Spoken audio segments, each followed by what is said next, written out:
Thank you, everybody. Let's get this kicked off here. Welcome and thank you for being here for the Koochiching County Board of Commissioners regular meeting for Tuesday, October 24th, 2023. Would you help me open with the Pledge of Allegiance, please? I pledge allegiance to the flag of the United States of America and to the republic for which it stands, one nation, under God, indivisible, with liberty and justice for all. Thanks, everyone.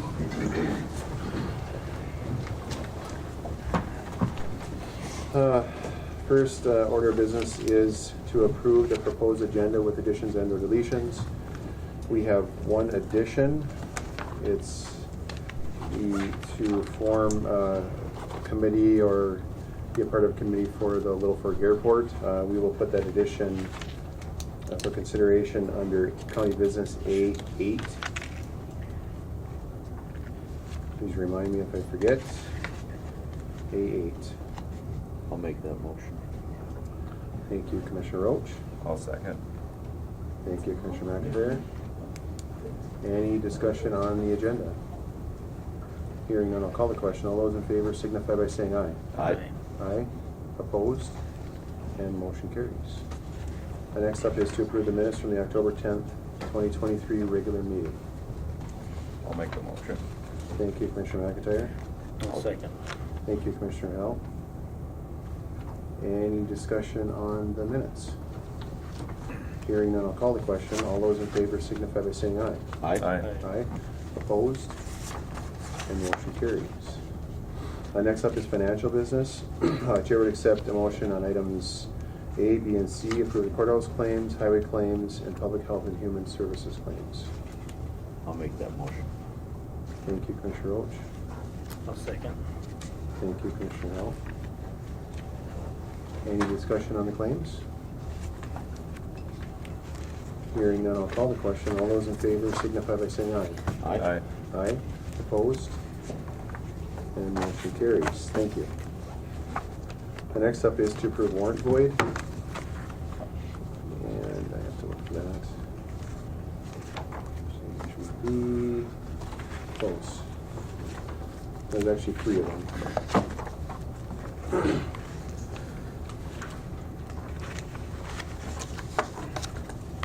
One's amount not owed, one is wrong vendor, and one is void to sales tax batch not reflecting ACH payment status. I'll make the motion. Thank you, Commissioner Howell. I'll second it. Thank you, Commissioner Rowe. Any discussion on the warrant voids? Hearing none, I'll call the question. All those in favor signify by saying aye. Aye. Aye. Opposed? And motion carries. Thank you. Next up is to approve the 2024 county fee schedule.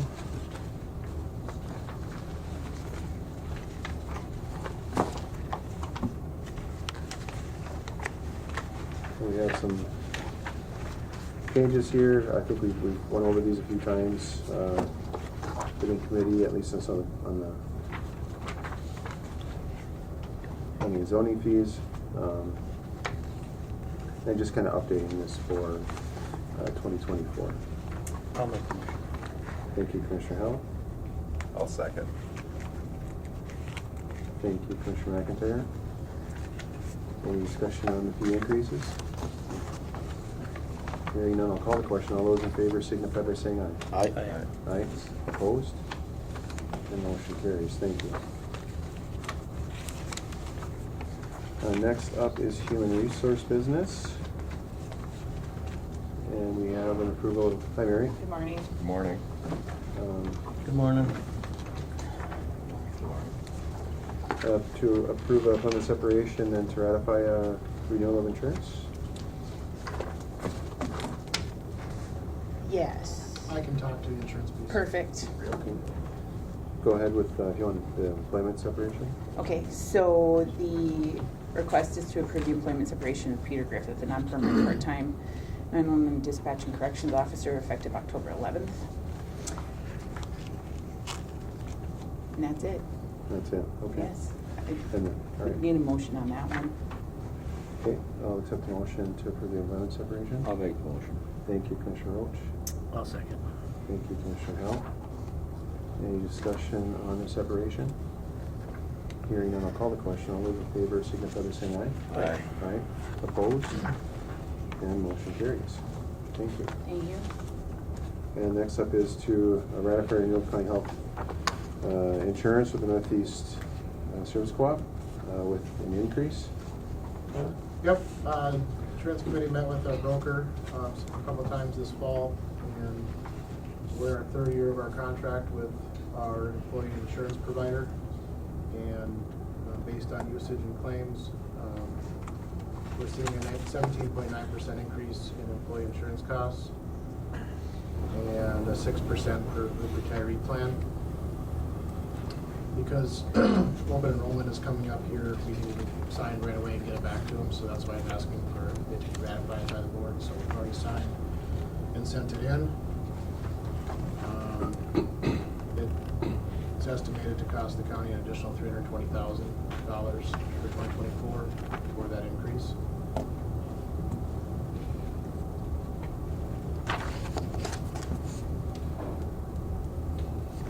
And you say you met several times with the provider, and kind of this is the last year of a 3-year kind of agreement? Correct.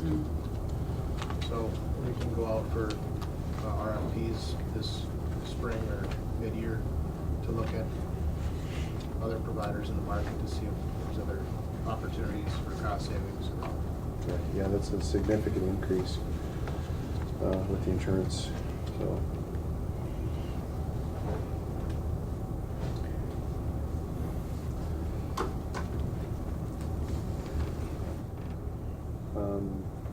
Chair would accept the motion to ratify the renewal of the county group health insurance. I'll make the motion. Thank you, Commissioner McIntyre. I'll second. Thank you, Commissioner Roach. Any discussion? Hearing no discussion, I will call the question. All those in favor signify by saying aye. Aye. Aye. Opposed? And motion carries. Thank you. Thank you very much. Thank you. Next up is consider approval of airport budget funding request. We have Claire Anderson and Kyra. Do you want to come on up? Sure. Please.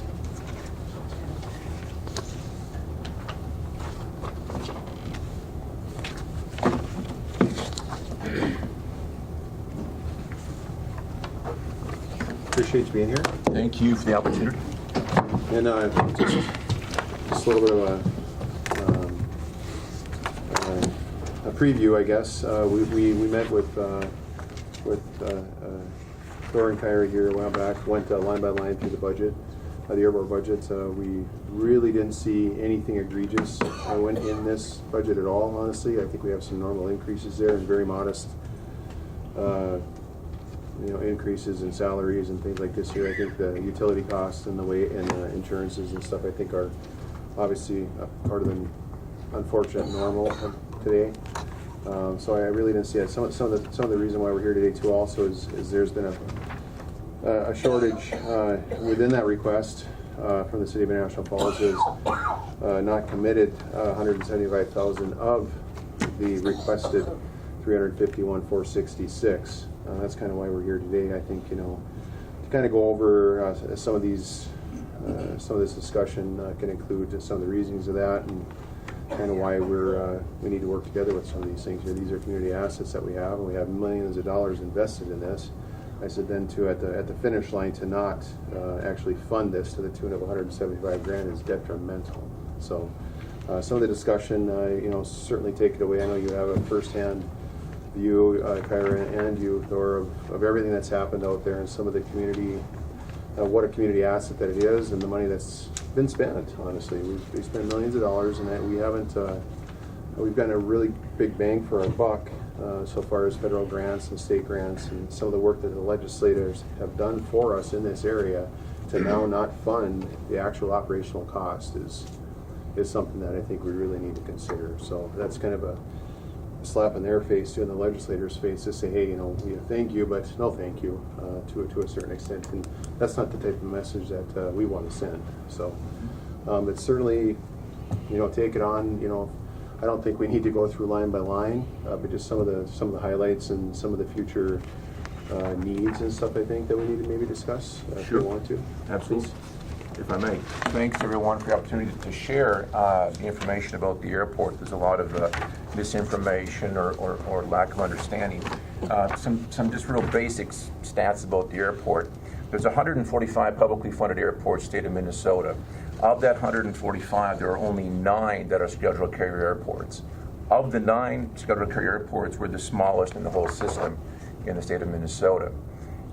Starting there, it's an incredibly valuable asset. I'm involved in a variety of airline and airport management groups, and we have communities of 100,000 that are begging for the service we have.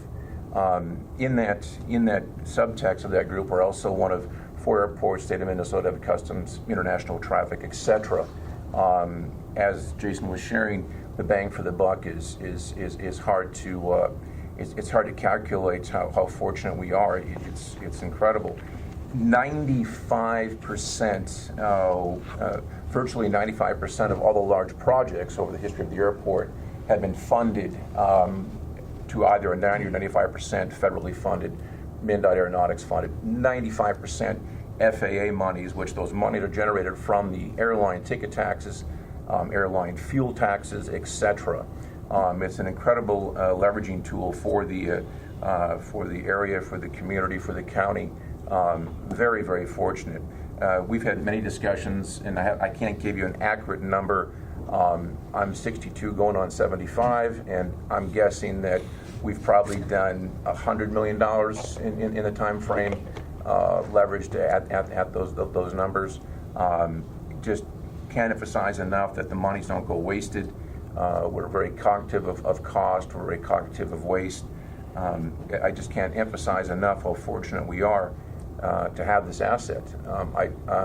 Regarding what Jason was sharing about the concerns from the legislature, I'm just being truthful. I'm getting calls from both state and federal folks who are involved in the equation of funding. They're literally asking me, what's going on up there? What's happening? We've worked hard. There's been those relationships going on for decades, working with MnDOT, working with FAA, leveraging these monies. One of the critical components to this discussion is this. On our CIP, the Capital Improvement Project Plan, we now have to project that out 20 years. So we have a moving target, 20 years, constantly. 20 years we're planning. What is that? Buildings, runways, snow removal equipment, grass cutting equipment, literally an unlimited number of things. If in that queue, if we don't stay on target in that queue, we lose that funding. That goes, as an example, next year we have a loader, I believe, in that queue. If we don't act upon that, we lose that. That goes to another airport and we get pushed to the back of the queue. I've had discussions just 5 days ago with virtually the top of the heap on the FAA funding side. We call her the Queen. She's a very capable lady. We love her, and we've had many discussions, and she's kind of scratched her head, going like, "Wow, we're concerned about this." And I explained to her, yes, I'm sorry, but this is where it's at. So I just to share with the group, it's something you have to be cognitive of, and they're paying attention to it. I promise. But as far as the meeting we had, which was now 2 weeks ago, as Jason shared, we went through, and we'll certainly share all we went through at this time, just line item, just going through the budget, and just want to share that unless we've missed something, we're running it as tight as we can. I don't know if I may speak for the group, I don't think did we find anything that was excessive or what have you. In that discussion, Kyra shared something that I thought was a very good point. Is that the airport has no direct county employees or city employees. We are all contractors, every one of us. Kyra, our operation under compliance service, et cetera. So yeah, that's where we're at. So if we'd like to go through the line at this time. Jeremy, what would you like? Yeah, I mean, if you want to hit the highlights, I think we've kind of covered the wages, and I think wages are very appropriate. The increases are very modest. I also think the insurances are what they are to a certain extent. Some of the utilities and things are what they are as well. I mean, they're mandated increases to a certain extent. So I mean, you want to keep the lights on, you have to pay the bill. So, you know, I don't know that there's a whole lot that we can really dissect out of the budget necessarily. I mean, if you have something that you want to go through, I think maybe some of the future projects I think that we could look at, or the future potential funding projects. Just, you know, I think everybody's planning ahead these days, and at least if they're not, they're looking to plan ahead. So I think some of the future projects that may be down the road, 5 or 10 years, and maybe make mention as well to the fact that, you know, this has been kind of, the operations have been kind of funded the last 3 years. Is that correct? The last 2 years for sure. So. Last 2 years. Yep. And they've been funded through They've been funded through CARES funding and the CRISA funding that was given for the COVID release funding. and they've so. covered the contributions, or almost all the contributions of the 351-ish. They've covered everything for the operation piece of it and several projects. Those funds have been Within that, right? Yep. Okay, yeah.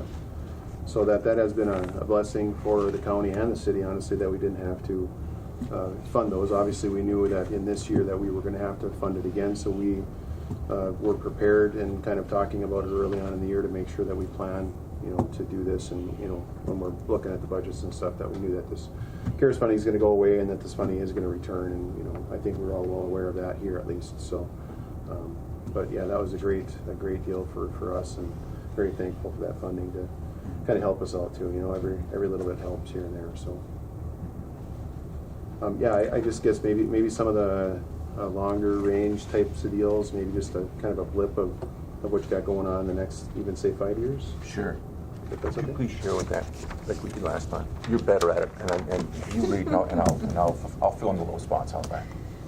So several projects that we have in the works for the current year is finishing the runway 422 construction project. We've got some equipment in there that is needed. We are also working on our fuel farm. We had to move the fuel tanks and MPCA mandated. yep, so that was a requirement to the airport, and then we will have the removal of the fuel farm, or removal of the tanks, and that will be in, let's see, 2024, next year, yeah. We've got some other design types of things for runway construction of 1331. And then just some typical crack seal that we normally do for the runways and taxiways. 2026, there's some additional, that would be the runway phase 4 reconstruction. There's some SRE equipment on there. Again, some more crack seal. Snow removal equipment, loader. Yep. Obstruction removal around the ASOS area, it looks like. And so then going forward, then it's just, we've got our building design and construction. We've got to update our master plan, additional crack seal, and the crack seal is pretty much on an annual basis that we need to do just to fill in where needed. We've got some pavement rehab, and we're also looking at a transient hangar design, which is in the works right now, and then I think construction for that is slotted for 2025. So just a lot of different improvement projects in the future that are coming down the pike. So, but like I said, or Thor mentioned that our CIP projects go out 20 years, and so we have a clear vision of, you know, what the estimated engineers' costs are for those, and what the potential local share is, what funding is going to be used for those. So it's a long-range planning, which definitely helps the city and county and the airport for budgeting in the future. If I may. Yes, good. Thank you. The other thing, a couple critical components that I missed in the discussion is we're also, you know, the airport supports medevac, both helicopter and fixed-wing assets. So Any of the air assets, air ambulance work that comes out of National Falls obviously uses the airport. The helicopters, yes, they go to the hospital on a regular basis. They're stopping for support or for fuel with our facility. So that's obviously critical. You know, we're on the end of the train tracks here, and the air support for the medical side is vitally important.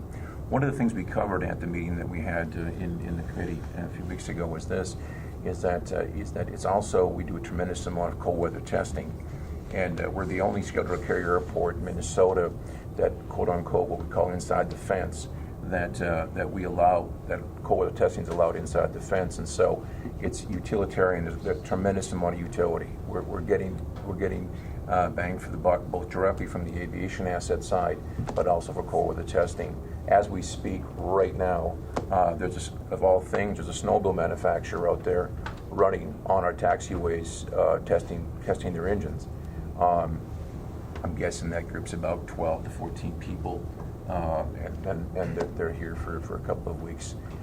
So that's just one example. Right now, there's a trucking company, a large trucking company that is out at the airport, cold weather testing engines and large electric trucks.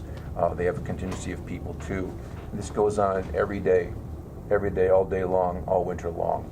All the support for cold weather testing, which of course is a huge asset to the county, and the trickle down. Thank you.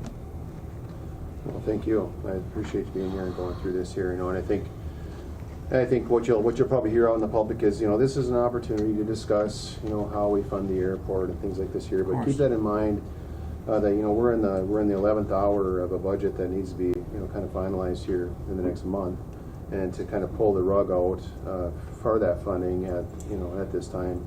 You know, you want to talk about discussions in 2024, 2025, you know, for beyond a 2024 budget. I think that would be more appropriate, you know, to discuss, but I really think that we really need to have those discussions. You know, and we have those discussions together, I think we get somewhere too.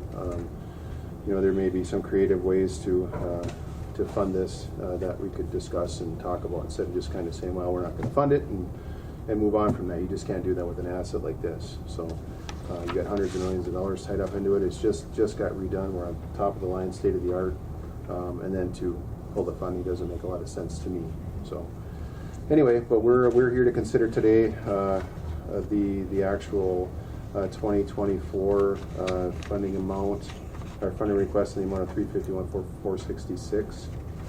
We also in the packet have the bylaws for the airport, and that kind of say that this is a 50-50 endeavor. We have our attorney looking at what that 50-50 actually means. I know there's a clause in here where you can kind of get out of this situation after a couple of years.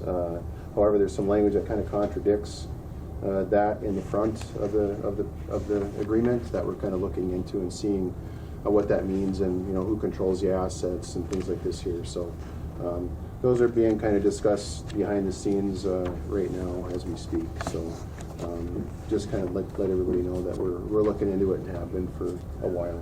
So, but today we're here to consider this budget here before us, and certainly commissioners kind of say what they gotta say, and or consider that funding request. So. The airport brings in millions of dollars to our community. We need to take care of the airport. It's a huge asset. I see in there was federal and state funding for $1.4 million. So that's a good thing. And I can provide you with this too. It's basically going back to 2019 of the budget amounts and what the local share has been for the operation piece. So the first line is the operational budget, and then what the city and county each put in, and then our project costs, and then what that local share is. So for our 2024 budget, our total budget is $811,000.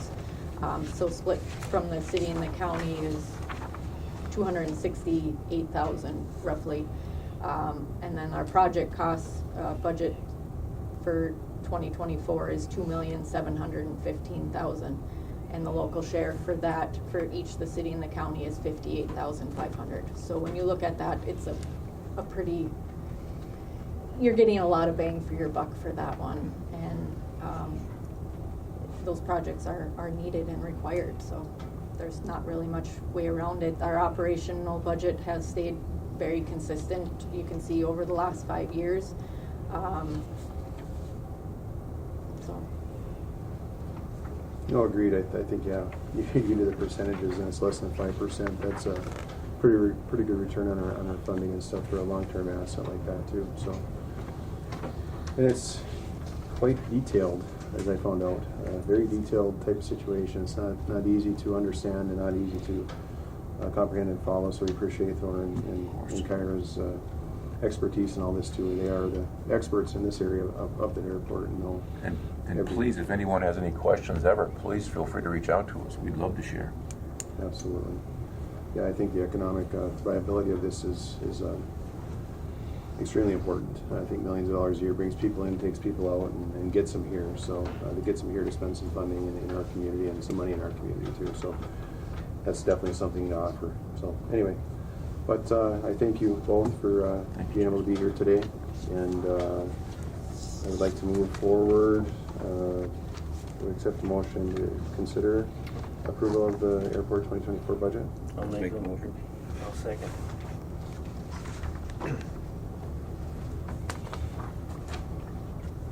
Who wants the first? Commissioner Hell? All right. Thank you, Commissioner Hell. Thank you, Commissioner Roach. Any further discussion?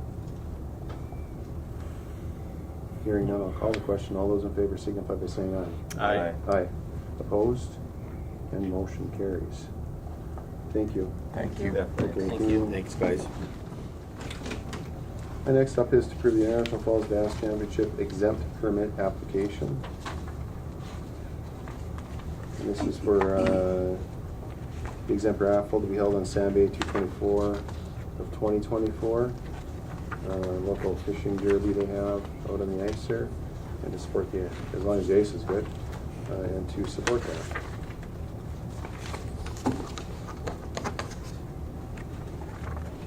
I'll make the motion. Thank you, Commissioner McIntyre. I'll second it. Thank you, Commissioner Roach. Any discussion on the permit? Hearing none, I'll call the question. All those in favor signify by saying aye. Aye. Aye. Opposed? And motion carries. Next up is to approve Versatile Fire Association 3-year lease. We'll get to that. Sorry about that. Request approval of 3-year lease agreement between Koochiching County and Versatile Rural Fire Association. Changes in the agreement are: the leasee shall obtain a liability insurance naming the county as an additional insured in an amount no less than $1.5 million per occurrence from a reputable insurance carrier of their choosing, with proof of coverage to be exhibited. So, kind of a requirement of insurance, and kind of crossing the T's and dotting the I's on this here. So, I'll make the motion to accept. motion to accept as presented by Commissioner McIntyre, I'll second it. seconded by Commissioner Roach. Any discussion on the lease? Appreciate it. Mr. Chair. Yes. Who made the motion? Ask Commissioner McIntyre and Commissioner Roach. Certainly appreciate all that everybody does out there. They have a good group of people, so appreciate all their dedication. Any other discussion on the lease? Hearing none, I'll call the question. All those in favor signify by saying aye. Aye. Aye. Opposed? And motion carries. Next up is our addition, and this is to adopt a resolution to create a joint airport zoning board with the city of Little Fork for the Little Fork Municipal Hanover Airport. Some of the reasoning of this is just that some of the county property is within the airport area there, and they also want to have some planning and zoning folks available. That from our planning and zoning department, Matt Glenn and Whitney Sims will assist, and from our planning and zoning board, Kelly Myers has agreed to assist us here. It's going to be a couple of meetings. I think it's a formality to get these properties enveloped within the airport. I think is kind of what's going on, and we have some of that jurisdiction in that area, so we have to be a part of that board. So That's kind of what this is in the big and little of it. Matt, he can maybe explain it a little bit better, but does that catch the drift a little bit, Matt? You characterize it perfectly. Okay, perfect. All right, great. You got something right today. So I would accept the motion to accept Matt, Gwen and Whitney Sims, and Kelly Myers be appointed to this board, zoning board. I'll make the motion. Thank you, Commissioner Roach. I'll second. Thank you, Commissioner Howell. Any discussion on? Mr. Chair? Yes, go ahead. Who were the people? I'm sorry. Yourself and Whitney Sims and Kelly Meyer. No, it would just be myself and Kelly, with Whitney being an alternate for me. Alternate for you, okay. Okay. Modify the motion? Modify the motion. Okay, thank you, Matt. Sorry, I missed that. I read it the same way. Okay, yeah, I did say that in here. Apologize. Modify the motion. Any further discussion on that, on the motion? Hearing none, I'll call the question. All those in favor signify by saying aye. Aye. Aye. Opposed? And motion carries. Thank you. And we didn't forget the addition. It's awesome. Hi, Joan. You're to approve county investment policy update. Okay, it's pretty much the same as the prior one, it just hadn't been looked at for quite a number of years. I just brought up some terminology to be consistent with current statutes. It really didn't change any of the provisions or policy standards. Just reformatted and updated a little bit. Excellent, good idea.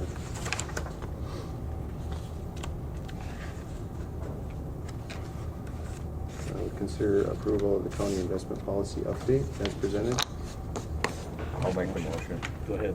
Thank you, Second. Commissioner McIntyre. Thank you, Commissioner Howell. Anything further, Joe? And that's it. Any discussion on the motion? Nope. Thank you, Joan. Thank you. Thank you, Um, thanks. All those in favor signify by saying aye. Aye. Aye. Opposed? And motion carries. Thank you. Excuse me. Next up is complex business and Dean. Hi, Dean.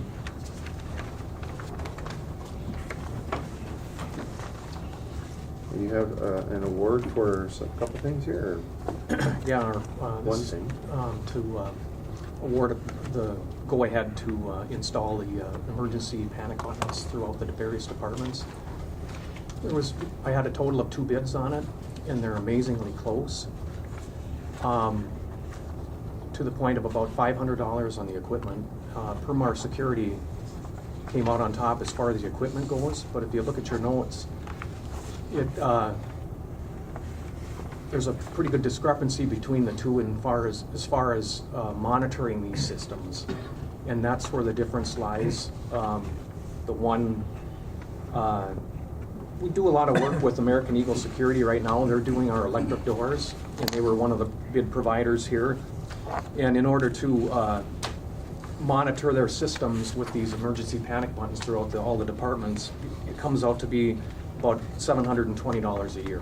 And there's some transmitters and stuff like that because of these these areas that are remote, such as the Veteran Service Office and like that. It requires some other devices and stuff to get this to be able to work out all right. So at $720 a year for American Security, and then you Permar, quite a bit of difference there. They're at about $1,584 a year. It's about $44 a month to monitor their system, and that's where the difference lies as far as the equipment-wise. Permar is $500 better than American Security. However, their monitoring of their locations is quite expensive versus the other company, American Eagle. And American Eagle already being on site, I guess my recommendation to the board would be to continue with American Eagle and offer them the project. It's up to the board, whatever the board wishes are. Well, the payback would be 1.5 years to get that $500 back. Yeah.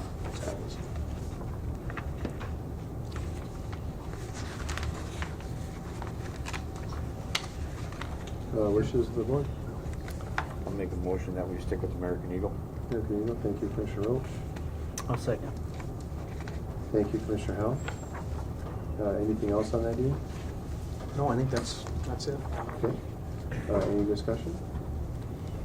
Hearing none, I'll call the question to accept American Eagle Security Systems as presented. All those in favor signify by saying aye. Aye. Aye, opposed? And motion carries. Thank you. And on to the mower. Yeah, the next item, we've discovered that there could be an issue with our lawnmower that we have here on the complex. And it's about 12 years old, I think it was. Anyway, it's showing its age at this point, and I thought I'd come to the board and just find out if there's any money laying around yet this fall.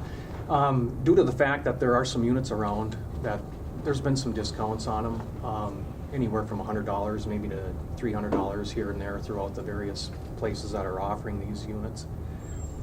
And I'm coming to the board. I have zero money for this at this point in time. It was a budgeted item for me next year on next year's budget. But I was just wondering if the board would entertain the idea of picking up a new mower, and probably what we do with the old one is we've got an upcoming motor pool sealed bid auction ready to take place, and I could slide it in over there and see what we could get for it. I did talk to Wally over at the garage to see if he wanted the mower, our old one, and he didn't want it around if there was issues with it. He said he didn't want anything to do with it, so that's where I was at with that. So it still runs and everything. It'd be a good mower for somebody, but for us, it's probably time to move on and upgrade things a little bit. So. And it looks like you had 4 bids. Yeah, for I've it. got a number of quotes here that were given to me from around the various areas. All-season equipment gave us a couple of quotes on a 42-inch and also on a 52-inch. I checked with Forceland over here for a Hustler, and they had a 48-inch over there. I also did check Cub Cadet at Tractor Supply, and I also nosed around a little bit out of town on some of these electric units and things that they're coming out with now, the Ego and all that. There was a 52-inch out in Virginia. And then also, just for the heck of it, I went to L&M in Virginia and looked, and Steel has come out with a new zero-turn machine as well. But I'd like to think that maybe the need for the mower could be done right here within town using local people. That's my own opinion, but the board, if you want to do otherwise, you're certainly welcome to do that. So, Jeff does a lot of our cutting, and I had him along with me to look up the various units. His number one choice is the Gravely Stealth, the 52-inch at All Seasons. And that's just the one I would throw out there. The board, of course, you're the ones holding the checkbook, so we can certainly act on your behalf if you wish to do it at all. If you want to do it regular budget time, I can certainly come back to do that too. So. How far are these out? Huh? How far are these out? You know, if we order it now, do we put it in the 2024, or are they going to be 6 months away to get one? Or No, these are on the lots right now. we can buy them right on the lot? Yes, we could get them tomorrow morning if we wanted to. So. Okay.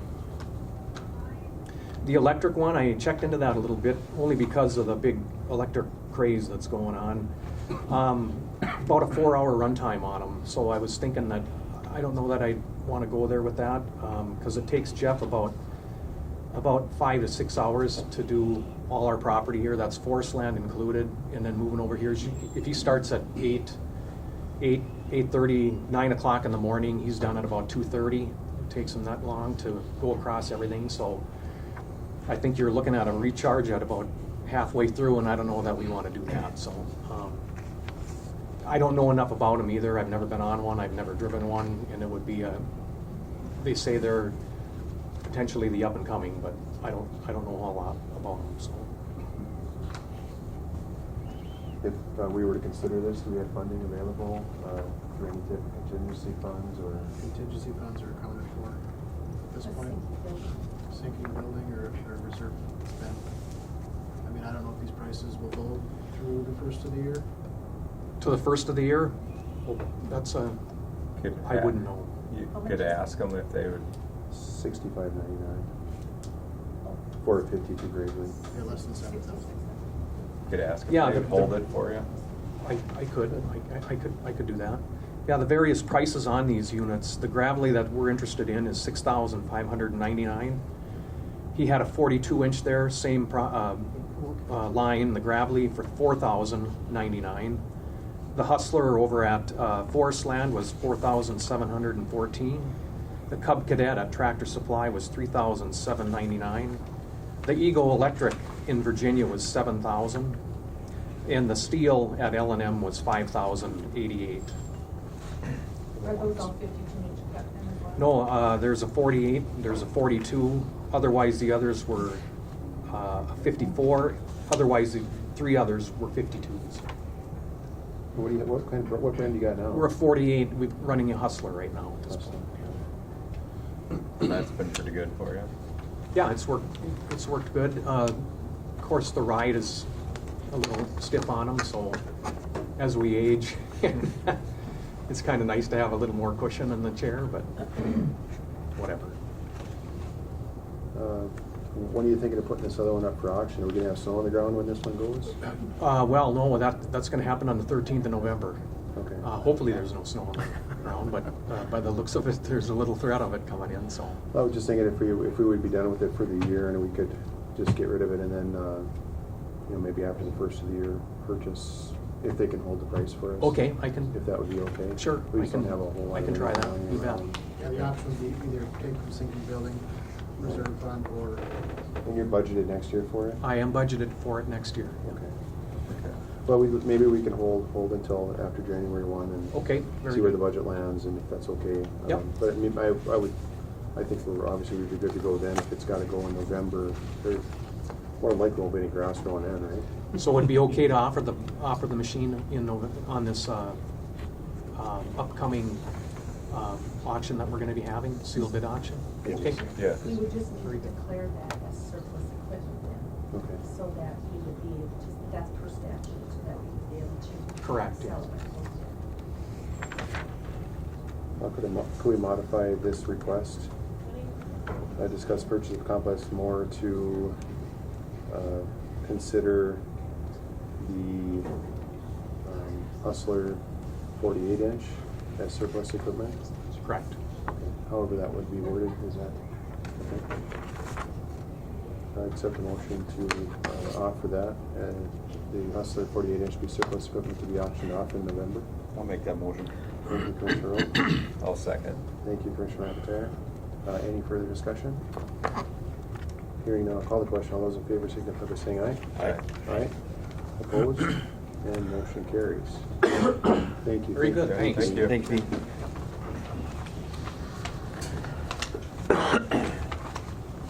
Hi, Kathy.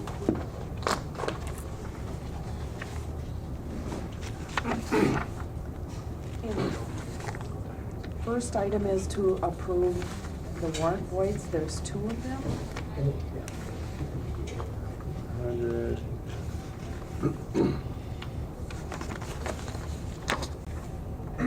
There's two voids to approve, one for 98, one for 100. Yes. Chair to accept a motion to approve those voids. I'll make a motion. Thank you, Commissioner McIntyre. I'll second. Thank you, Commissioner Hell. Any discussion on the voids? Hearing none, I'll call the question. All those in favor signify by saying aye. Aye. Aye. Opposed? And motion carries. Thank you. And then number 2 through 5 are all purchase of service agreements. 4 of them are with AOA. 2 through 5 are with AOA, and then 6 is with Northland Counseling and the Koochiching Family Collaborative. That's a purchase of service agreement as well, and there have been no changes on any of those from last year. Would it be okay if I did 2 through 5 as one and then I do number 6 Yes. separate? Yep, that'd be fine. Chair would accept a motion for the approval of the AOA contracts, items 2 through 5. I'll make that motion. Thank you, Commissioner Roach. I'll second. Thank you, Commissioner Howell. Any discussion on those improvements? Hearing none, I'll call the question. All those in favor signify by saying aye. Aye. Aye, opposed? And motion carries. And then I'll also accept approval, a separate motion, approval of American Council and Koochiching Family Collaborative purchases service agreements. I'll make the motion. Thank you, Commissioner McIntyre. I'll second it. Thank you, Commissioner Roach. Any discussion on those, on that? Hearing none, I'll call the question. All those in favor signify by saying aye. Aye. Aye, opposed? And motion carries. And the last item is a burial. And I will accept the motion to approve the burial. I'll make the motion. Thank you, Commissioner Howell. I'll second. Thank you, Commissioner McIntyre. All those in favor of approval of burial, say aye. Aye. Aye, opposed? And motion carries. Thank you. Thank you, Thank you. Kathy. Have a good day. Well, I got things to sign here, Oh, so. Ready to be quite yet. No, Good, how are you no. doing? Good. Okay. Morning. Hi, Jen.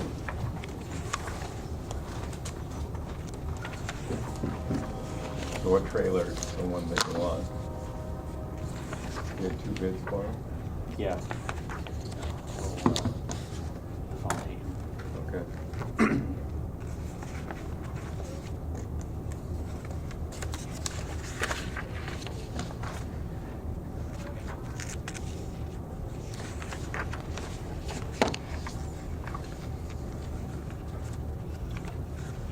Go ahead, Trent, if you. Sure. All right, good morning, everyone. Morning. So I've got 2 items here. The first one is authorize the highway department to declare and sell 1 additional piece of surplus equipment. That is identified as unit number 063. It's a 1997 Ford F-150. Regular cab, 4-wheel drive. It's got 160,000 miles on it. You guys know what it looks like, Yeah. I'm sure. So, yeah, we'd like to declare that as surplus equipment and authorize the sale of it on the auction that we're going to have here this fall still.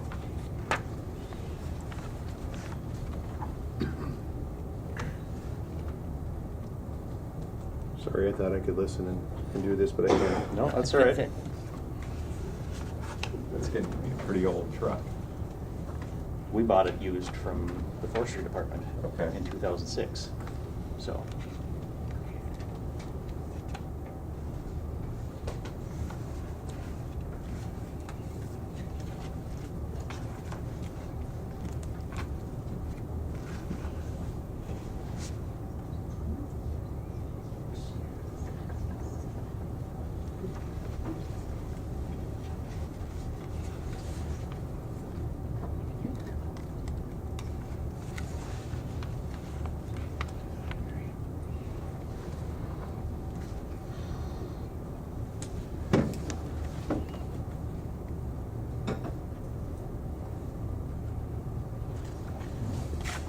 Thank you.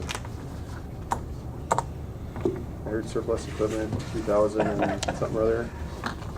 yeah, so we would like to declare and authorize the sale of Unit 063. It's a 1997 Ford F-150 regular cab, 4-wheel drive, 160,000 miles. Oh, jeez. It's pretty old. Chair would accept the motion I'll make the motion. to sell the surplus equipment. Thank you, Commissioner Roach. I'll second. Thank you, Commissioner McIntyre.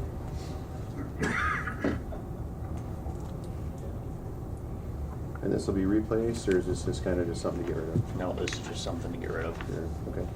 Right, any discussion on the surplus equipment? Hearing none, I'll call the question. All those in favor signify by saying aye. Aye. Aye. Opposed? And motion carries. Thank you. All right, item number 2 is authorize the highway department to purchase a 55-ton lowboy trailer, Fontaine lowboy trailer from North American Trailer for $110,768. At one of our last board meetings, we got authorization to request quotes for a new lowboy trailer. Our old lowboy trailer was declared surplus and will be going out for auction here in the next couple weeks. Received 2 quotes. First one was from North American Trailer for that $110,768. That trailer is in stock. The second quote we received was from McCoy. Just bring that up here. That was a Towmaster, I believe, for $129,347. And that has a delivery of January to February 2025. Wow. So we would like to go with the one from North American Trailer that's on the lot for $110,768. And this is budgeted for this year, correct? Correct, yep. Okay. Account 10-303-6675. Sounds good. Wishes of the board. I'll make the motion. Thank you, Commissioner Roach. I'll second. Thank you, Commissioner Howell. Any discussion? Anything else, Trent? Nope. All right, hearing no discussion, I will call the question. All those in favor signify by saying aye. Aye. Aye, opposed? And motion carries. Thank you. Thank you, Trent. Thanks, Trent.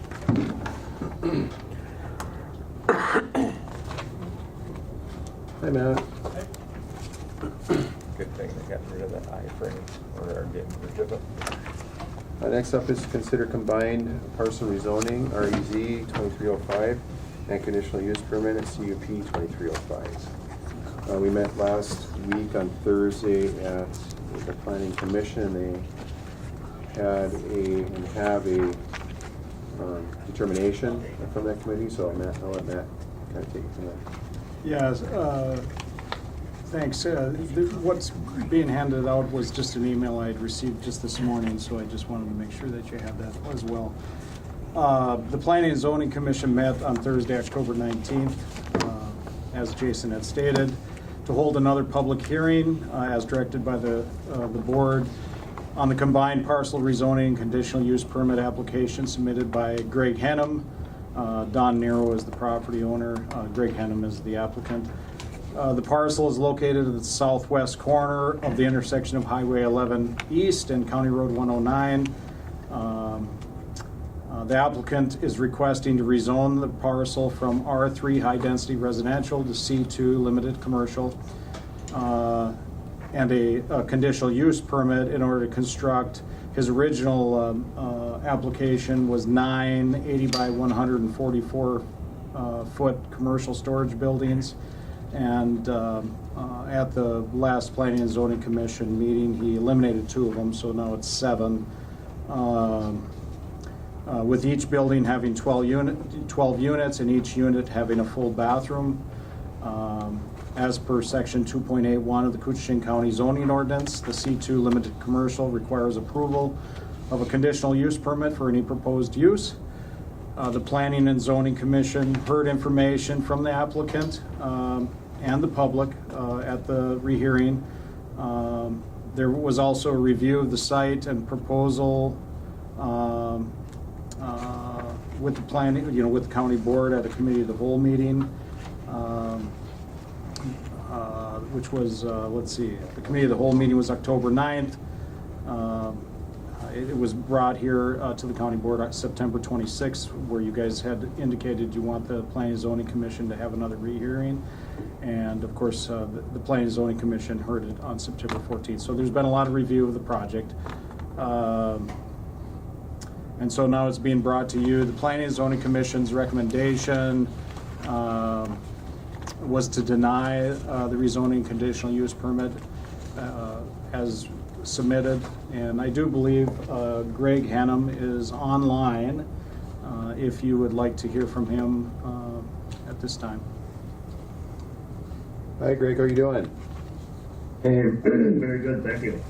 Well, first, thank you for your interest in our community. We really appreciate it, and just if you want to give a little overview, and we've got your email here that we're kind of reading here right now. So, but if you want to just give a little brief overview and your perspective, that'd be fine. Yeah, okay, thank you. I'll just kind of run through this email I sent you, and thank you guys for taking the time. And I know this has been a long process. And again, I appreciate all the discussion when people that have reached out to me individually, being born and raised up in the northern Minnesota, we've been in the resort business for a long time. We're locals, and I hope we're considered locals. So, and we've done our best to work with Matt and Whitney, which have been great during the process of this application. And, we've done things like removal of buildings, limited driveways, DOT contacts, and we're open to buffer strip. Heavy thick vegetation to keep the view down. Drainage issues, flood issues. Fund 109 has also been a concern of the locals, and we're very sensitive to that. We want to be part of that solution.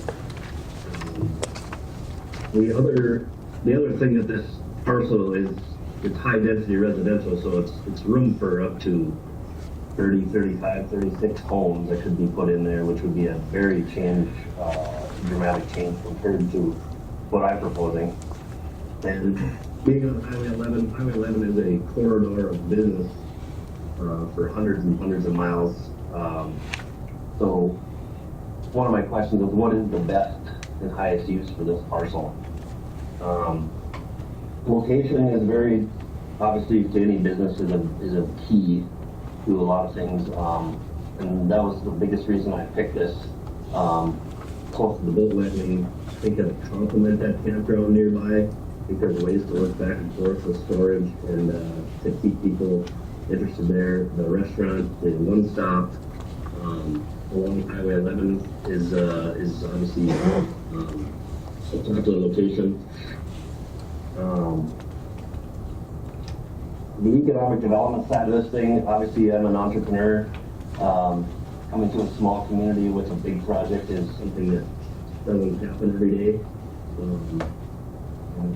I know a lot of focus on economic development in counties. I've been on the EDA board in Lake of the Woods County, and a lot of times the target is for bigger, larger projects, companies coming to the area, which typically is just not the case. The economic development for small communities like ours is just block by block. And that's exactly what I'm proposing here. So, again, my highest and best use, of course, I see the highest and best use of what I'm proposing versus 36 homes, which would probably disrupt the community more with more accesses on 224, 109. My storage facilities will create a great tax base, which can be used for flood mitigation and improvements all over. Plus the soft economy that these people that are tenants of mine will bring to the area. I also feel that my facility versus a potential 35 home development is much less strain on the central sewer system and the property in total. And conditions, we haven't really talked about conditions through the whole process. There's a few things that I'll offer some conditions. I'm very open to this.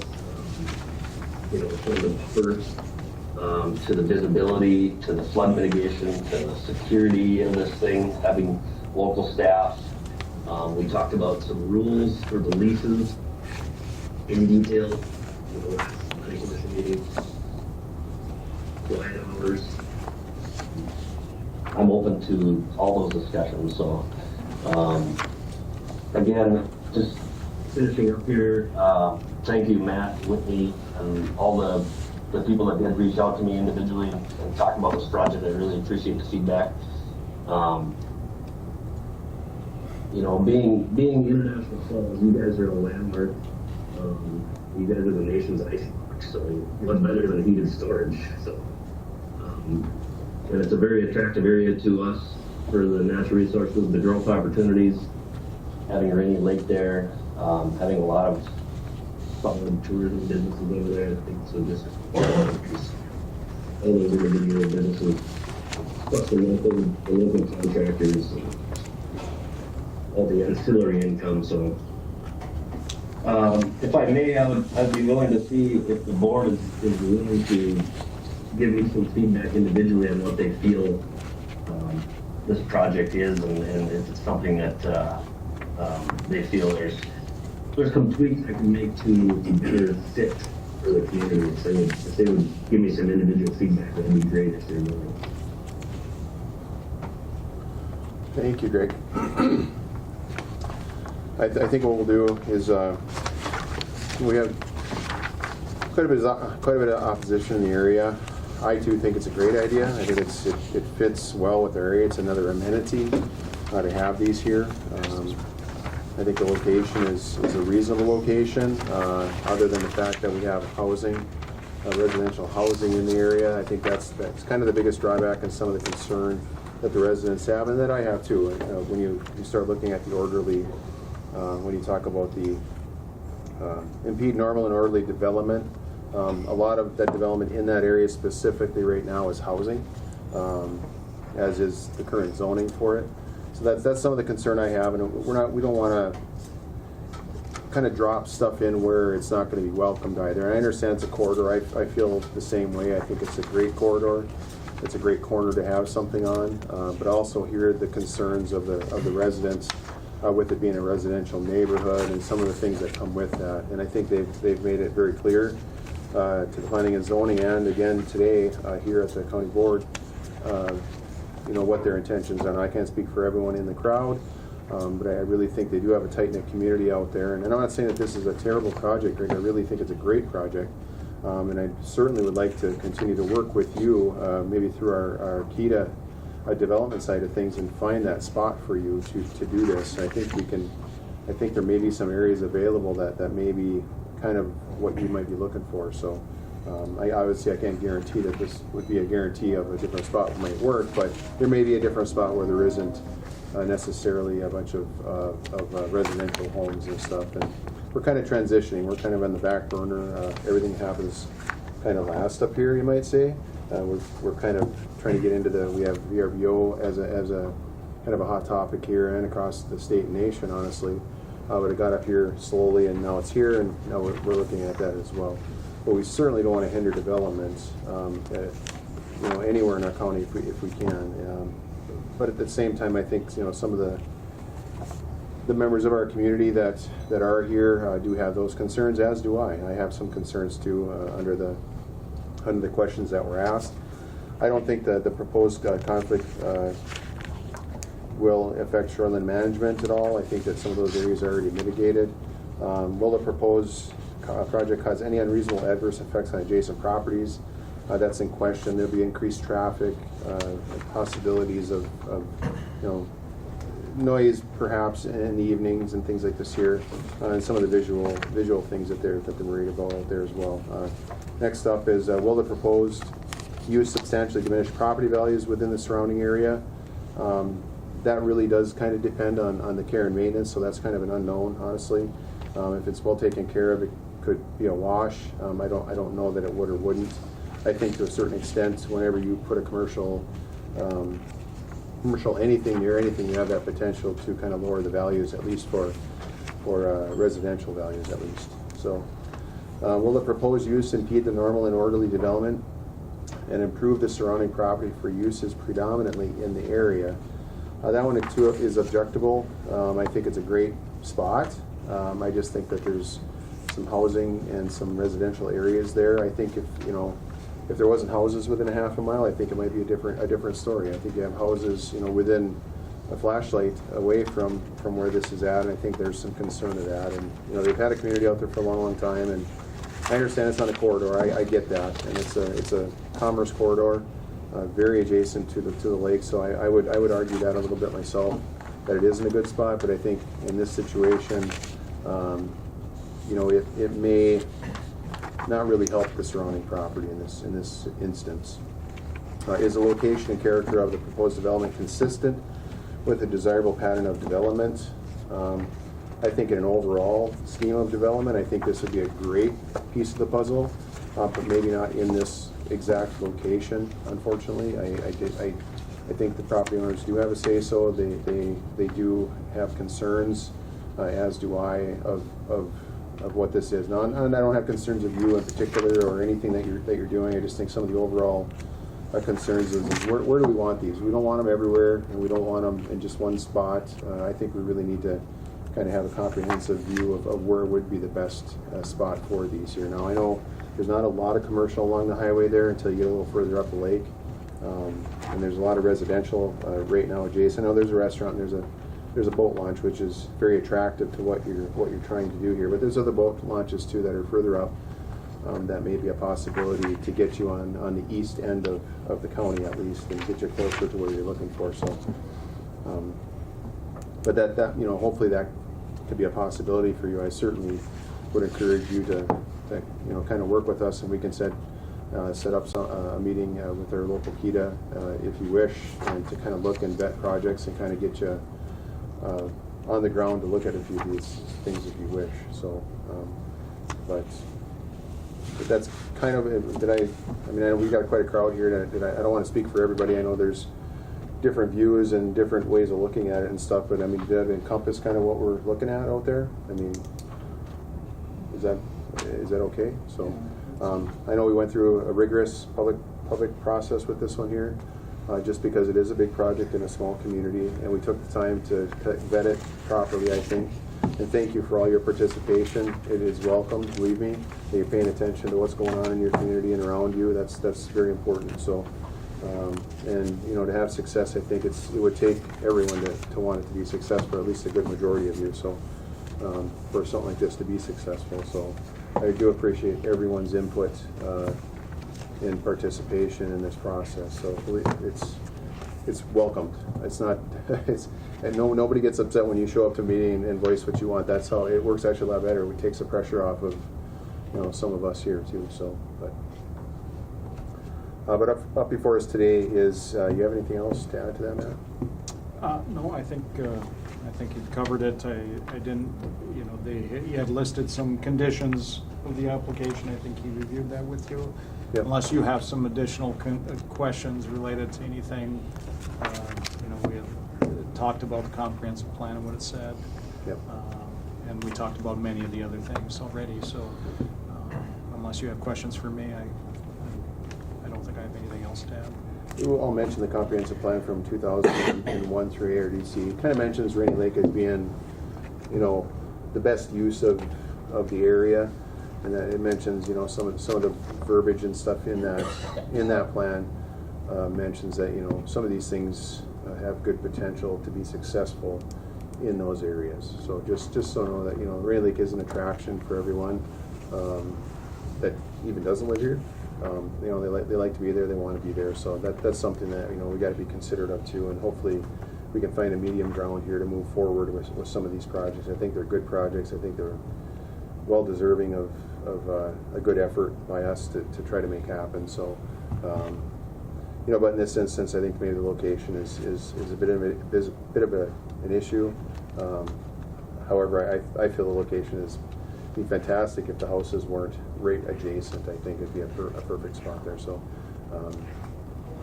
but at any rate, comprehensive plan does mention Rainy Lake as being an asset to our community, and that we should be moving forward on trying to develop. So, anyway, but before us today is the consideration of the combined parcel rezoning, REZ 2305, and the conditional use permit of CUP 2305.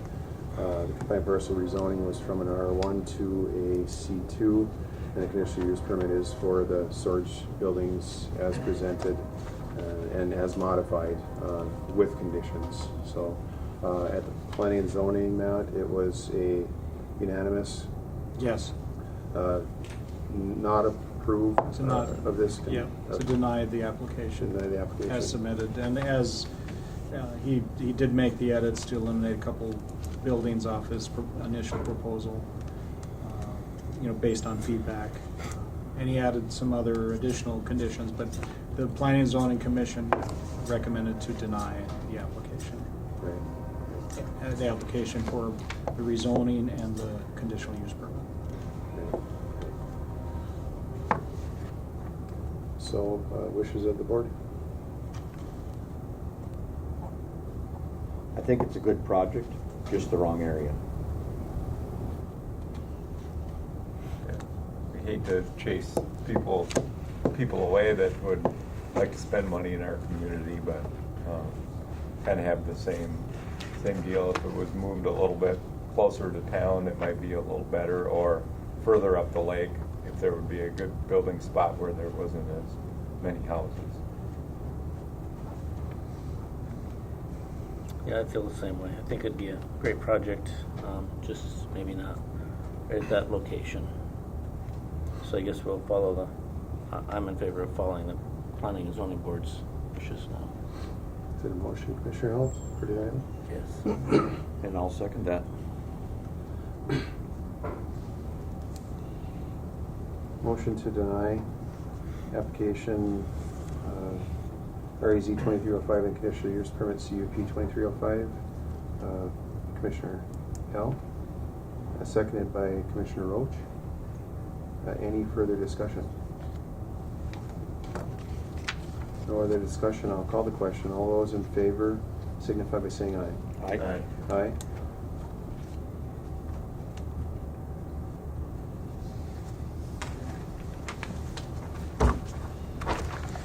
And it is unanimous.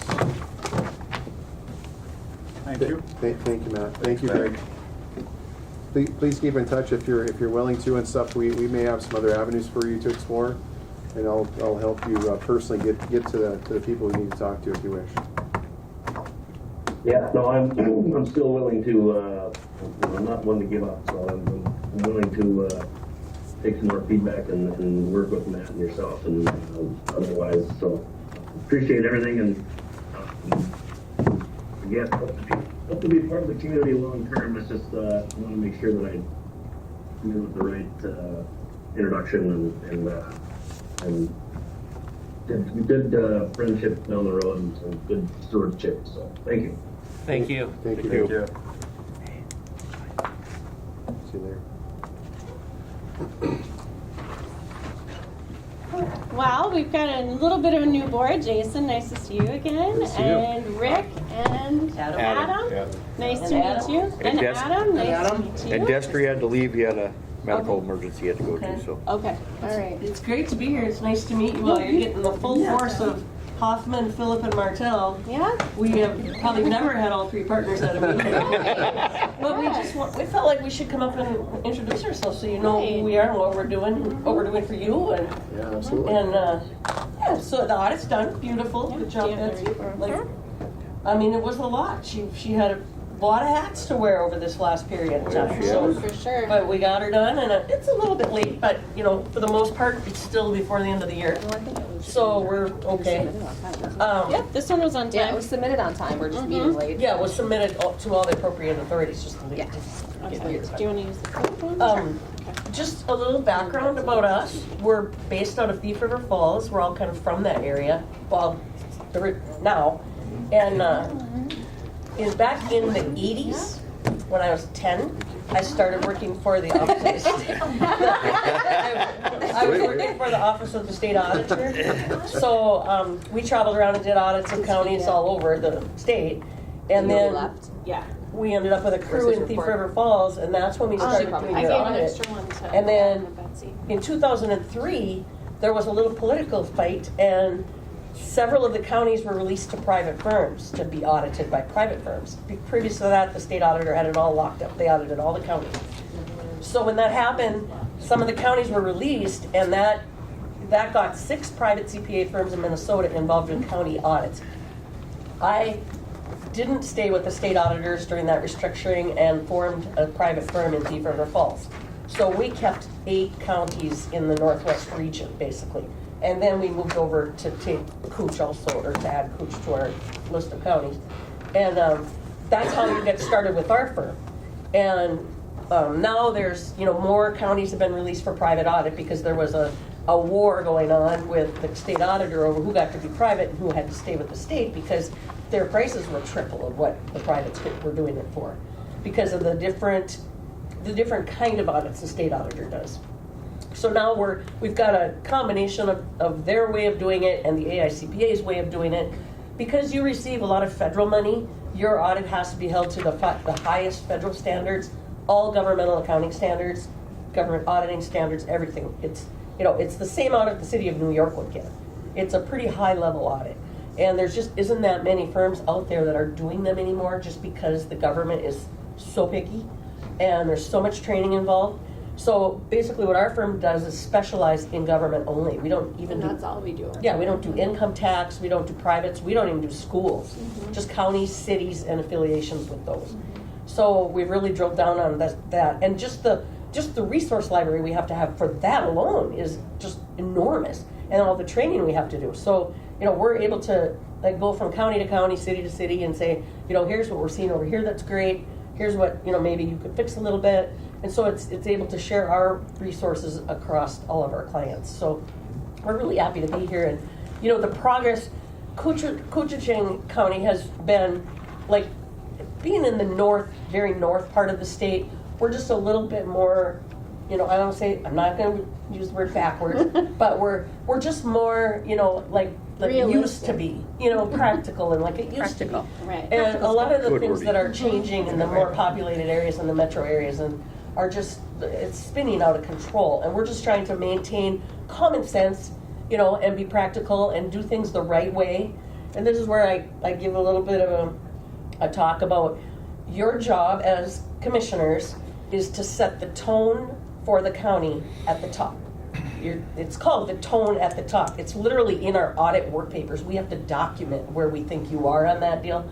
And we say, well, you're sticking to the highest ethical standard. We are not going to tolerate monkey business in our county. It will be done right, and it will be done by the book, and it will be what our taxpayers expect of us. And that attitude is so critical because it'll trickle down to all your department heads and all of your employees and everybody, and then down to your constituents, all your people, all your city leaders, all your church councils, all your other, things in your community. You're setting the tone for the entire county. So it's really important that you just maintain that ethical dignity and don't be compromised, because you'll be asked to do favors for people. Can I get some gravel on my road? Sure, if it's right, it will be done, But there's just those things that can happen when you become in a position of influence that you have to remember that you are setting the tone for the whole entire county. So we want to maintain that highest ethical standard. And if you don't, you will hear it from us. But, as auditors, we have to evaluate. We spend like between 30 and 40% of our time on the audit planning, analyzing, doing risk assessment. Where's the risk? Where do we think someone's driving a Corvette that they shouldn't be? I'm not even kidding. We document this stuff in our work papers. Good to know. Write down. I got thrown under the bus on that one. Well, but so this is where, we get to know staff, and if somebody has a question or a concern, it's their obligation to talk to us about it. Like we think that person is out, spending a lot of money. Where are they getting it? And they work for the county, and all of a sudden receipts in that department are way down. Something. Those are the kind of ways you find things that go wrong, and nobody's infallible. It happens to everybody. You've seen it in your paper enough times, and you go, how could they? How did that happen? How did they? How that much? How did it go for so long? And so what we want to say here is that's not going to happen in our county, and we want to make sure everybody knows it. So we've got controls. We do check bills, and we do question department heads that turn in bills when we don't know what it's for, or we make sure they have bills to go with their receipts for their credit card charges. And we do go through all those things as a county and make sure our controls are working. The upstairs balances with the downstairs here very well, very regularly. And bank reconcilements are done on a timely basis. And, the bills come to the county board, and you get a chance to look at the claim if you have a question about what it's for. All those little things are really important, and they add up to helping the county make a not completely foolproof, but a better control environment. And so we, in part of the audit, we analyze all that. We say, okay, we're going to focus on this department this year because we haven't focused on that department for a couple of years. Or, somebody told us maybe we should be looking at that department, or, contracting, or whatever the thing is in the county. It varies from county to county. It depends on staffing. It depends on somebody's gone for a long time for maternity leave, or somebody passes away, or somebody's not showing up for work all of a sudden. Things like that are keys for us to where we should focus our audit time. So you, as a board, the letter that we handed out separately from the report, that you can read it later, but it just says that you, as a board, are required to talk to us as auditors directly, one-on-one, not through anybody else, and say, I have a concern. And, you know, we have most of our cell phone numbers on there, so you can call us anytime. And this audit just doesn't start and stop when the report's done. We work on your audit all year round. And we talk to the staff here all year long. If there's questions, they come to us and we talk to them on the phone, we get emails, we do that quite a bit throughout the year, which is really good because then we also keep up on what's going on too. And if there's any questions or concerns, we talk to Betsy a few times a year, which we're gonna miss. We really enjoyed working with Betsy. She's done a good job, especially stepping into the position. Was it just last year? Gosh, it feels like a couple of years ago. Yeah, Last year. But she's done a good job. And you have good staff in good key positions. But sometimes it's good for a changing of the guard too. For instance, Joan. We're excited. We just came in and talked to her for what, 15 minutes before we got here? And we've already seen some excellent changes that we really wanted to see going on. The reconciling is probably going a little bit smoother than it was previously. Balancing with IFS and using IFS in that capacity instead of some double work was being done previously, and we had kind of tried to drill down on that and get that corrected. Not really corrected, just a better way to do things. So we just like to have those conversations, and just like I said, even the 15 minutes before we got here changed that already a little bit, and it's really good to see that. We think you have really good people in your positions. Talking about other people, like for instance, I work with Trent. He does an excellent job. I look at his contracts every single year. That's kind of what I focus on. Marit focuses on social services and community services, I should say, and they do a really good job over there. I'm pretty sure when we tested there this year, we was MA audit. Yep. So we have single audit, which is meaning the county spends over $750,000 in federal money for the year, right?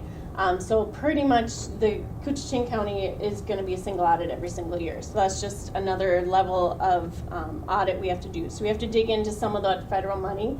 MA is usually one of those pieces, and so it was again this year, so we dug into that, and Marit headed that up, and it looked really good. Squeaky clean, beautiful. Yep. Which is huge, because throughout the nation, MA is kind of a high-risk area, and there's a lot of different places that they're saying it's high risk. We have to really look at that really carefully, but it looked really good.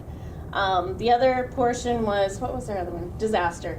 And so we had the disaster last spring, and so we looked at that. Betsy provided me with a ton of information on that. Oh, it's a lot of information. We work with FEMA, believe me.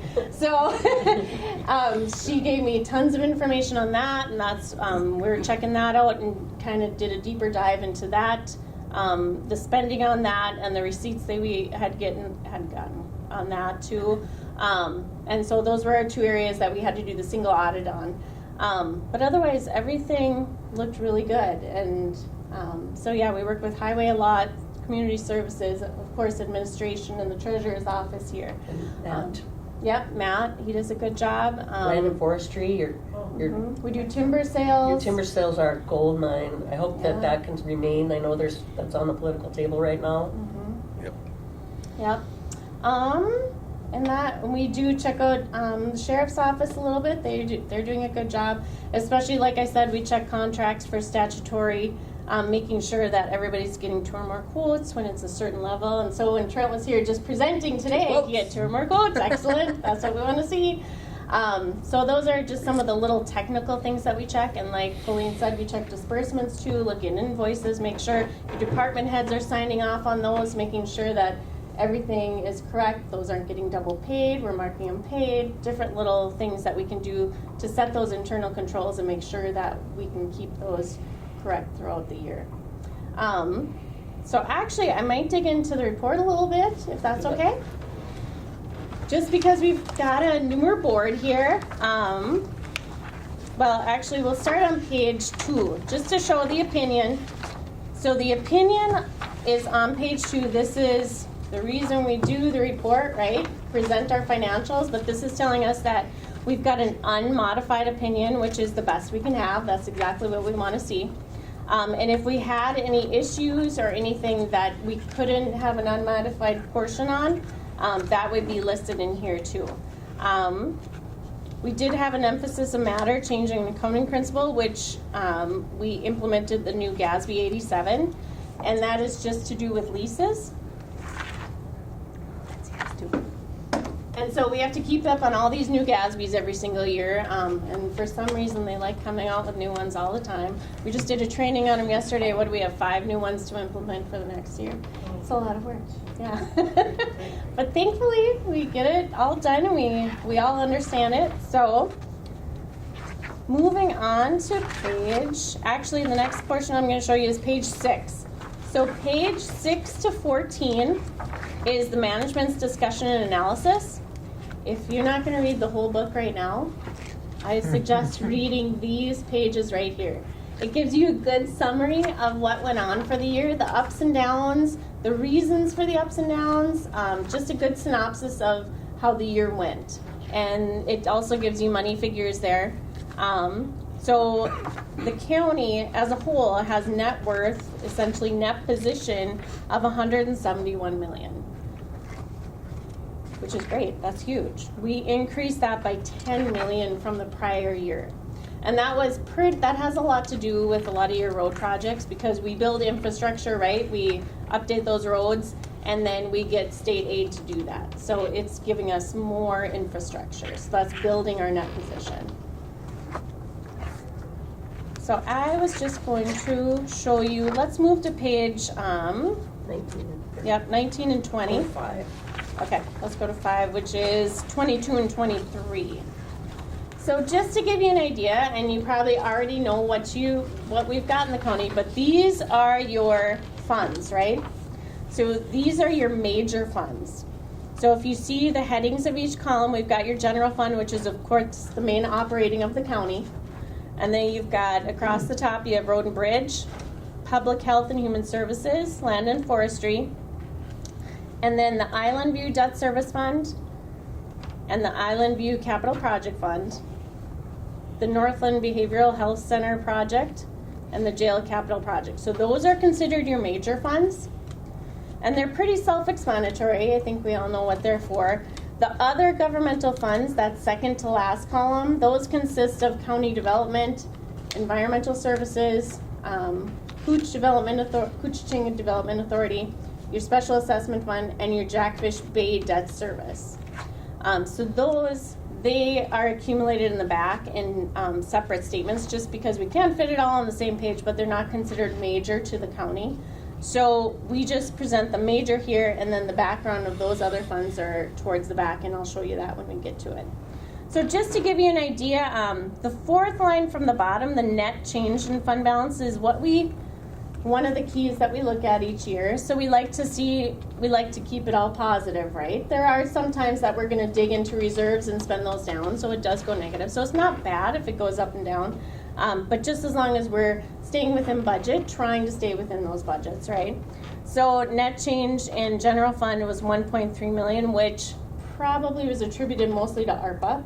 I don't think we spent all that this year. What do we? So as new connections come online, that will help pay down that as well. Okay. So the project is complete. So are we planning to close that fund now? Is that closed in 23? We closed it in 23. Excellent. As Adam was going to say. That 500,000 of the county committee is paying that back, right? Yes. Okay. We started in 24 with paying $100,000 towards the 500,000. Towards that? Okay. That the county committed. That's the Okay. question you had on the transfers. Yeah, I'm just wondering how I don't A want to. transfer won't show up as an expenditure, so it's not showing double. Oh. It's just moving it from one fund, and then that's where the expenditure will be incurred. So then I'll just do a journal entry. Just do transfer in, transfer out. And that'll happen over the next 5 years. Okay. I think I know. And that'll go straight into the debt service fund, right? Yep. Because Yes, capital yes, project is closed. Yes. Perfect. It's set up as a debt service now. Capital project is closed for sure. Okay. How about that behavioral health center? Is that going to be done in 23? I don't think it's gonna be done in 23 because they've recently had a few bills still Okay. come in, Okay. but 24 for sure. is 24 what for we're sure. counting on. Okay. Excellent. And then jail, how about, do we have a groundbreaking for that yet? We got the money. Yeah, we got. Some money. Is this where it's going, right here? Right outside that window, yep. Oh. So it's gonna go to the east of this building here. Some of the utilities and stuff, there'll be a walkway between the two buildings to join into the second floor courtroom.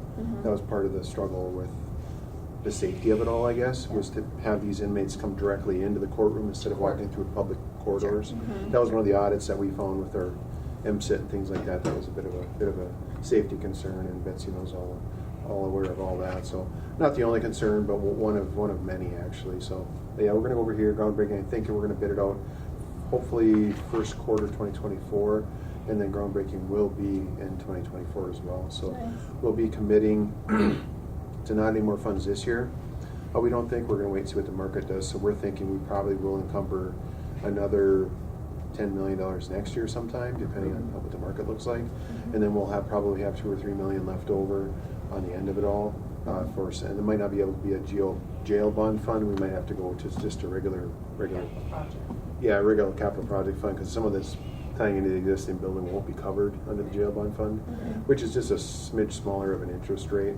But we have to do it anyway, so it's just gonna be part of the cover of the cost. But it'll be $2 or $3.5 million maybe on top of the additional 10 that we have and the 10 that we're gonna borrow. We'll have to probably commit, I don't know, maybe not next year, but maybe for sure in 2025 to kind of finish the project out. So anyway. Excellent, good. All right. The next section we're going to look at is the notes, which is a big section. It goes from page 27 to 84. So this is a big section of the report. It gives you all the information on all the numbers within the report, which is, again, really good reading. But just a couple sections I'm going to point out. The debt section, which is on page 45. So you've got 3 pieces of debt. So this will just give you the information on that debt, when it was incurred, when it was issued, what the balances are as the end of 22, what your interest rates are, how far they go out. And if you turn the page, it also gives you, it kind of shows you the payment schedule here, how far that's going to go out. And same for those same 3 pieces of debt. Just for general information on that. And then the next section I was going to show you is page 48. So these are your fund balances of each section, because they're not broke down so detailed within the statements. We detail it here within the notes. And so you can see, for instance, your general fund is that first column. So you can see very at the top, restricted for American Rescue Plan is that 2.3 million. So that's what we had as of 12/31/22. And as you go down, you can see everything in that restricted section is restricted by legislation. So essentially, there are grants or monies coming in that are restricted for what you can spend those on. The next section is committed, and that's by board motion. So if there's different projects or different things you want committed for those, for certain purposes, you have the ability to do that, and that would be reflected right there. And then assigned is pretty much the other little items that don't get board motion, but they're meant to be for those certain functions and that sit in those areas, for instance. So we have general government and public safety there. So your unassigned balance in your general fund is almost $6 million there. You do have a little bit of wiggle room there. You have more room to commit more funds if you have projects, looking at your maybe 1 year, 5 year, 10-year plans that you're going to be working on. So that's just something to think about going forward, if there is anything, so you have the ability to go and do that a little bit. We recommend around 40%, and you're at about 60% of your expenditures with your fund balance right there. So you've got a little bit of room there, about $2 million as of the end of 22 that you could probably use to commit different funds for. So going across, you can also see the different funds there, which are fairly straightforward. They're pretty much assigned for each of those areas, or restricted or assigned. Any questions on that? I know it's a lot of information we throw at you. Just some of the general rev funding for the FEMA, would that be in 2023 then, I would imagine? So that was pretty much picked up as receivable, and That so. was in 2022? So it was in 22, Oh, yeah, okay. yeah, To match up with what was spent. yeah, so we matched those. So we try to pull back the money to match up where it was spent so that it matches the Yeah, revenues that they revenues and expenditures match. Yep. Just looking for extra money. Right. We can book it if it's measurable and available. Those are the criteria. So, but because, it's already August when we're doing this, we already know you already got it. So obviously, we're gonna put it in the right year. So just if we want to move to page 106, so these are our non-major funds, just to give you an idea of what those look like too. And that's pretty much what we talked about earlier. So 106, 107 is a combination of those, but 108 gives us the detail of those 4 extra special revenue funds. And 106 and 107 adds in that Jackfish Bay Debt Service Fund. Does that make sense? So special revenue are grouped together in that first column, and then the Jackfish Bay. So your computer system keeps track of each of these funds separately by a account numbering system in the computer system. And so when money comes in for one of the funds, it goes in the fund, and then when it goes out for something for that fund, it goes out of that. So each fund is a self-balancing set of accounts. Perfect. So that's why you know how much is in that fund, what's going on in Road and Bridge, for instance, or, so each one is literally kept separately for special well, it's called a special revenue fund because it has revenue that's special for that purpose. So we're not making these up. This is like required by all accounting guidelines to be set up this way. And the state auditor actually has the legislative power to set your chart of accounts and say, this is the funds you have to have. So that's what we do. And it's a nice way to keep everything separate, keep track of it. And the computer handles it no sweat. Yeah. The IFS system is a good system for the county. It just, as long as we follow the COFAR's manual. Right. Right. Mm-hmm. Yeah. So we have a manual we follow. We're gonna set up a new fund, like we set up a new, capital project, how Island View was capital project, but then it got set up for debt service fund. So we had to follow the COFAR's manual to figure out how to set those account codes up.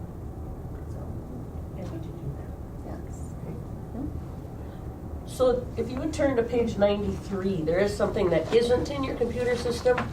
And this is one of the layers of information that we help you with during the audit. It's a once-a-year thing. Back in 2015, the PERA, which runs your retirement system for your employees, all the Minnesota PERA is a joint powers, and you're a part of that. And that's who provides your retirements for your employees. So when the interest rates started going to heck, they found out they didn't have enough money to cover all the retirements for all the people that were retiring. It's the pyramid thing, the people at the bottom have to pay in to pay the retirements. Well, I guess it's inverted now because there's more people retiring than there is paying in. So they were broke. So they said, we're going to do an actuarial determination of how much every member has invested in this negative number. So that's what this is about. We go the PERA gets audited every year, and then the actuaries determine what these amounts are going to be. They use, mortality tables and probability tables, and there's all kinds of economic assumptions that go into that are actually like 10 pages of this report, because we have to put all of the assumption changes in here every year. So this schedule will show 10 years, and there will be 10 years of information about the assumption changes also in this report that really isn't anything you deal with or see on a daily basis at all. But this is where your numbers sit, and this money, this liability number, so if you can see on page 93, I apologize, it's tiny, but for the general plan, it's $7 million. And for the police plan, it's $3 million, and for the correctional, it's $500,000, roughly. So that expense has already been run out through your books every year that it's changing. And some years it's up, some years it's down. You can see, since we started in 2015 at $4 million, then we went up, then we went down, now we're back up. So it's just depending on how this works out with how many retirees there are and how many people are paying in. These numbers change. So we don't have any power, you don't, we don't. No, the PERA has to put out there what they have. They have liabilities for retirements and they have cash in the bank. And that's how they decide how much short or long they are. So like correctional last year was actually fully funded.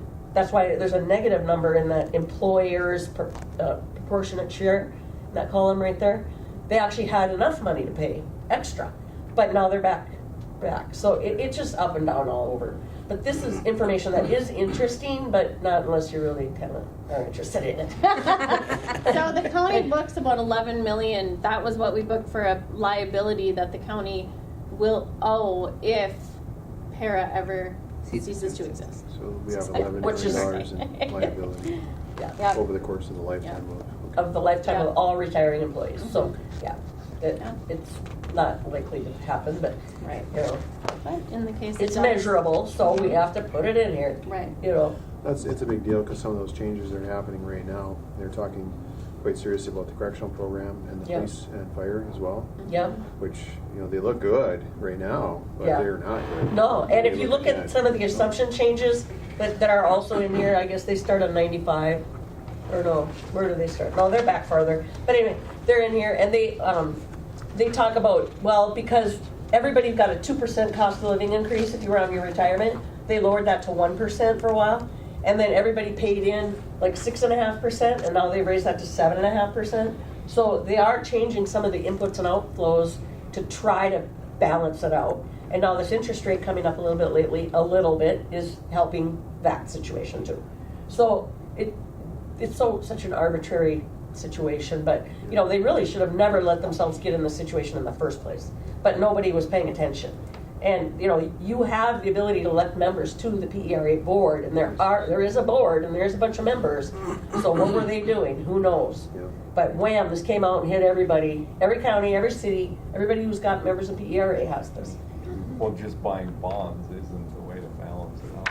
Right, correct. Yeah, no. Yeah. Yeah. Especially when they're at 2%. Right. So the next section I'll probably show you is on page 120. So this is our CFA. So this is the schedule of expenditures of federal awards. So this is what we're saying you spent of federal money this year.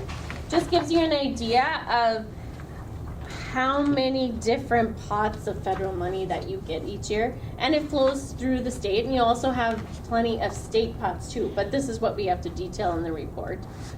So just an idea, the disaster money that you received, we spent, let's see, 1.6 million, that's on the second page. It's 1, 2, 3, 4, 5, 6, 7 lines up. That's that 1.6 million right there. So that's what you spent in 2022 of your disaster money. And then the other major program that we had was medical assistance, which was just above that 505,000. So those are the two programs that we searched. That makes sense? So everybody see that? Yeah, right on page 121. So just to give you an idea there. We have to test 40% of your federal expenditures. Yeah. The 1.666, 545. Excuse me. So other than that, the only other point that I wanted to show was on page 129, and that is your findings. And you only have one finding, which is excellent. That's amazing. It is. That's kind of rare. So that's how we want to keep it, right? This is segregation of duties and internal controls.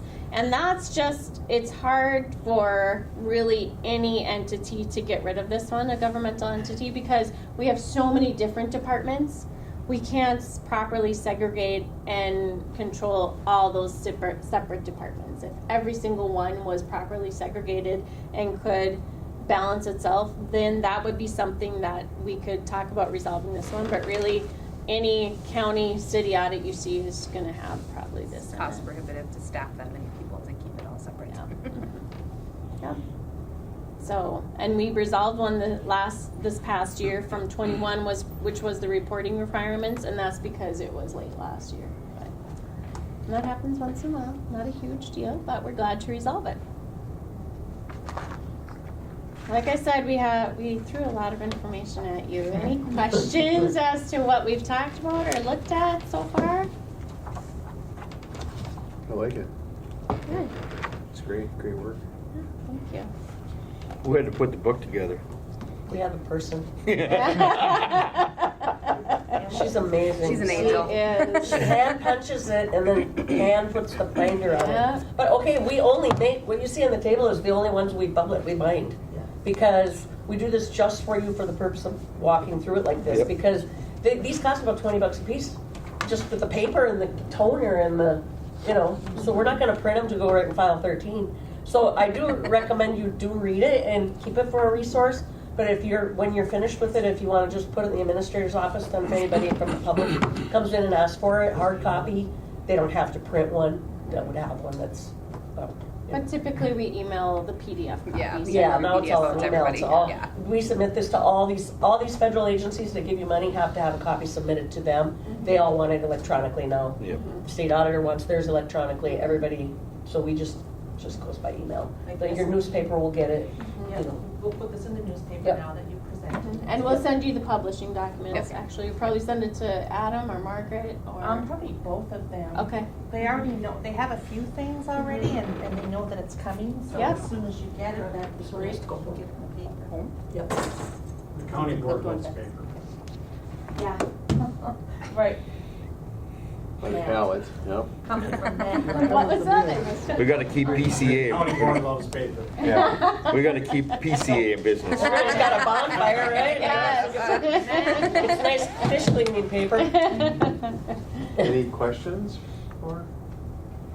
And like we said, after you read it, feel free to give us a call. Yes. And if there's anything that comes up that you do have a question on, just feel free to contact us. And if you're ever down in Thief River Falls, that's where our office is. We're right by L&M Fleet. Everybody goes to L&M Fleet, right? So come on in, have Stop a cup in, of say coffee. hi. Yeah.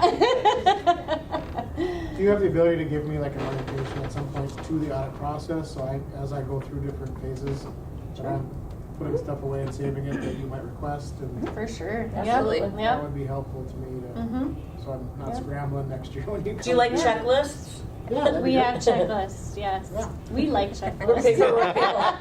Spreadsheets and checklists. And then we got them. Yeah. Sounds pretty boring. That's why you have us. But Anything else to add? that's about it. Not from us. Thank you. Okay. Thank you. At this time, I will ask for public comment. Is there anybody in person or online for public comment? Hearing no public comment, I will ask for a motion to adjourn. I'll make that motion. Thank you, Commissioner Roach. I'll second. Thank you, Commissioner McIntyre. All those in favor of adjourn, say aye. Aye. Aye, opposed? And we are adjourned.